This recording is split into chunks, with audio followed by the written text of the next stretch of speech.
अस्सलाम वालेकुम दोस्तों, कैपिटल इनसाइड के एक नए प्रोग्राम के साथ राना उस्मान मुज़फ़्फ़र आपकी खिदमत में डी चौक से हाजिर है। डी चौक में इस वक्त जो सूरत हाल है वो इस वक्त सूरत हाल मामूल पर आ रही है।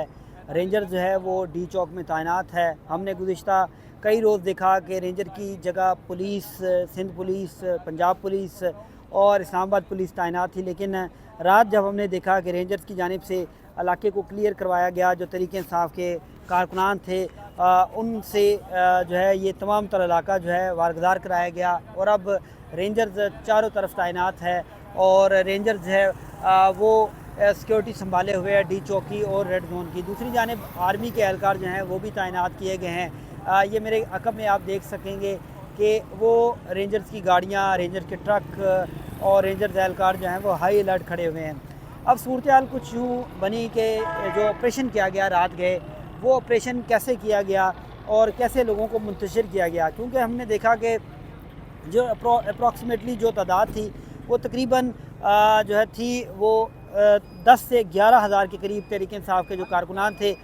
वो यहाँ पर मौजूद थे। क्योंकि जब वो कारकुनान यहाँ पर पहुँच रहे थे उनकी तादाद बहुत ज़्यादा थी, लेकिन आते आते वो कारकुनान की तादाद कम हो गई। इसके अलावा लीडरशिप जो थी वो लीडरशिप बुशरा बीबी के अलावा ऐसे लगता था कि दूसरी लीडरशिप नहीं चाहती कि डी चौक जो है वो जाया जाए, और बुशरा बीबी का ऐलान ये था कि डी चौक जाना ज़रूरी है और डी चौक पहुँचे भी। और हमने देखा कि कारकुनान कई घंटे तक यहाँ पर जो रेंजर्स एहलकार थे या फिर पुलिस एहलकार थे उनसे लड़ते रहे और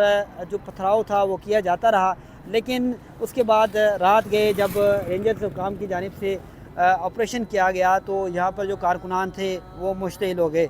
रेंजर्स एहलकारों की जानिब से क्या मुनफरिद ऐसा किया गया कि वो यहाँ से मुंतशिर हो गए। जो छतों पर स्नाइपर तैनात किए गए थे उन स्नाइपर्स की जानिब से फायरिंग की जाती रही और वो ऐसी थी कि निशाना लिया जाता था और उन वर्कर्स का जो ज़्यादा एक्टिव होते थे या फिर वो मोटिवेट कर रहे होते थे लोगों को कि आप चलें आगे रेड जोन में दाखिल हों। तो हमने देखा कि कई जो तरीके इंसाफ के कारकुनान थे वो ज़ख्मी भी हुए फायरिंग से, उनको अस्पताल भी मुंतकिल किया गया। और जब ये रात वाला ऑपरेशन हुआ तो रात को ये ऑपरेशन इतना ख़तरनाक था कि इतनी शदीद किस्म की फायरिंग की गई पहले और शदीद शेलिंग की गई। इस शेलिंग के बाद जो था वो सूरत हाल कुछ बदलने लगी और जो कारकुनान यहाँ पर मौजूद थे वो मुंतशिर होने लगे। दूसरी जानिब ये था कि जो लीडरशिप थी, लीडरशिप या बुशरा बीबी हो या अलीम गंडापुर साहब हो, वो जो थे वो अपनी गाड़ियों में बैठे तो कारकुनान को शक हो गया, क्योंकि कारकुनान पहले भी देख चुके थे जो लीडरशिप थी उसकी जानिब से कहा तो जाता रहा कि वो खड़े रहेंगे और यहाँ से हटेंगे नहीं। लेकिन ये देखा गया कि जैसे ही लीडरशिप ने देखा कि अब ऑपरेशन होने लगा है, क्योंकि पुलिस और रेंजर्स की जानिब से पहले ये बयान चलवाए गए कि एक बड़ा ऑपरेशन जो है वो शुरू होने वाला है, तो ऑपरेशन को लीड जो है वो रेंजर करेगी और ऑपरेशन के बाद जो गिरफ्तारियाँ होंगी उनको छोड़ा नहीं जाएगा, उनकी ज़मानतें नहीं होंगी। लेकिन जब ऑपरेशन शुरू हुआ तो इतनी शदीद किस्म की फायरिंग की गई। उसके बाद ये हुआ कि जो कारकुनान थे जिनको फायरिंग से जो ज़ख्मी हुए उनको मुख्तलिफ़ हॉस्पिटल में भी मुंतकिल किया गया, जबकि जो यहाँ पर थे उनको गिरफ़्तार भी कर लिया। तकरीबन बताया जा रहा है कि 500 से 600 के करीब जो लोग थे उनको गिरफ़्तार किया गया और गिरफ़्तारी के बाद उनको मुख्तलिफ़ थानों में मुंतकिल किया गया। आप मेरे पीछे अकब में जो कंटेनर देख रहे हैं, इन कंटेनर्स पर तहरीक इंसाफ के जो कारकुनान थे उनका कब्ज़ा था, लेकिन वो कब्ज़ा भी ले लिया गया रेंजर्स की जानिब से। और इन्हीं कंटेनर से, जैसे कि वीडियोस भी वायरल हो रही हैं, कि इन्हीं कंटेनर के ऊपर से एक शख्स जो नमाज़ पढ़ रहा था उसको नमाज़ पढ़ते हुए नीचे फेंक दिया गया। इससे जो था वो बड़ा गम गुस्सा जो है वो लोगों में पाया जाता है और लोग इस पर नाराज़ हैं कि तहरीक इंसाफ के जो कारकुनान थे वो बताया जाता था कि पुरअमन है, और उसके बाद जो इस तमाम तरह चीज़ें उनको मुंतशिर करने के लिए इस्तेमाल की गई वो बड़ी हैरान कुन थी। हमने देखा कि यहाँ पर शेलिंग तो हो ही रही थी, फायरिंग इतनी ज़्यादा की गई लेकिन कारकुनान मुंतशिर होने का नाम ही नहीं ले रहे थे। लेकिन रात को हमने देखा कि रात को कोई सूरत हाल मुख्तलिफ हुई कि रात को जो थे कारकुनान وہ ویٹ کر رہے تھے، انتظار کر رہے تھے کہ کب صبح ہو، تو ایک دم آپریشن شروع کیا گیا اور آپریشن کے بعد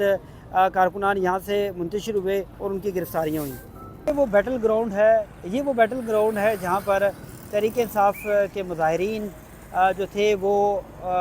ریٹیلیٹ کرتے رہے رینجر سے، اسلام آباد پولیس سے، اور کوشش کرتے رہے کہ عمران خان کی بازیابی جو ہے وہ کروائی جائے اور اپنا احتجاج جو ہے وہ ریکارڈ کروایا جائے۔ لیکن یہ وہ بلڈنگیں ہیں جن کے اوپر اسلام آباد پولیس اور رینجرز کے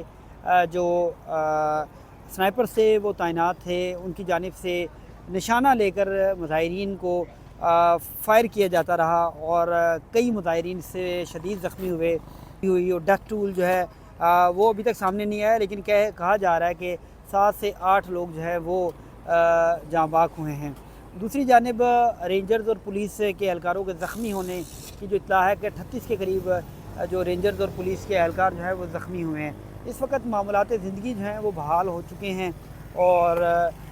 اس وقت دفاتر جو ہیں وہ کھل چکے ہیں، کہ گزشتہ 3 روز سے جو دفاتر تھے وہ بھی بند تھے۔ ان دفاتر میں آنے والے جو ملازمین تھے وہ بھی اب یہاں پر آ رہے ہیں۔ اب یہاں سے جو کارکنان ہیں وہ تو جا چکے ہیں۔ یہ آپ جو بلڈنگیں میرے ساتھ دیکھ رہے ہیں، وہ بلڈنگیں اس وقت وہ منظر پیش کر رہی ہیں، یہ خاردار تاریں وہ منظر پیش کر رہی ہیں کہ کیسے تحریک انصاف کے کارکنان نے ریٹیلیٹ کیا، کیسے تحریک انصاف کے کارکنان جو ہے وہ یہاں پر اپنا احتجاج ریکارڈ کروایا، لیکن احتجاج ریکارڈ کروانے کا ان کو کوئی فائدہ ہوا یا نہیں ہوا یہ تو بعد میں سامنے آئے گی چیزیں، لیکن جو انہوں نے چیزیں برداشت کی، یہ دیکھیں یہاں پر بھی چیزیں جو ہے وہ جلائی گئی ہیں، اور ہم نے دیکھا کہ جیسے ہی تحریک انصاف کا جو احتجاج تھا وہ ختم ہوا تو اس کے بعد یہاں پر جو ان کی گاڑیاں تھیں ان کو توڑا گیا، ان کے جو کنٹینر تھے ان کو جلایا گیا، اور یہاں پر جو موٹر سائیکل تھے ان کو بھی جلا دیا گیا۔ دوسری جانب کچھ چیزیں جو ہے کانسپریسی یہ بھی سامنے آ رہی ہے کہ تحریک انصاف کی جو لیڈرشپ ہے، جس میں آج کل بشرا بی بی اور علی امین گنڈا پور صاحب جو ہے وہ سر فہرست ہے، تو اب یہ چیزیں سامنے آئی ہیں کہ علی امین گنڈا پور صاحب جو ہیں اور بشرا بی بی یہ چاہتے ہیں، یہ ایک تھیوری ہے جو کچھ جگہوں پر ڈسکس کی جاتی ہے کہ وہ عمران خان کی جانب سے قیادت لے کر اب وہ اپنے پاس قیادت رکھنا چاہتے ہیں، اور یہ ایک حربہ آزمایا گیا ہے کہ تحریک انصاف کے کارکنان جو ہے ان کو ناامید کر دیا جائے اور دوبارہ وہ کبھی احتجاج کے لیے نہ نکلیں۔ اگر عمران خان جو ہیں وہ رہتے ہیں یا نہیں رہتے تو احتجاج دوبارہ نہ کیا جائے۔ تو اب جو صورتحال بننے جا رہی ہے وہ بھی دیکھتے ہیں۔ دوسری جانب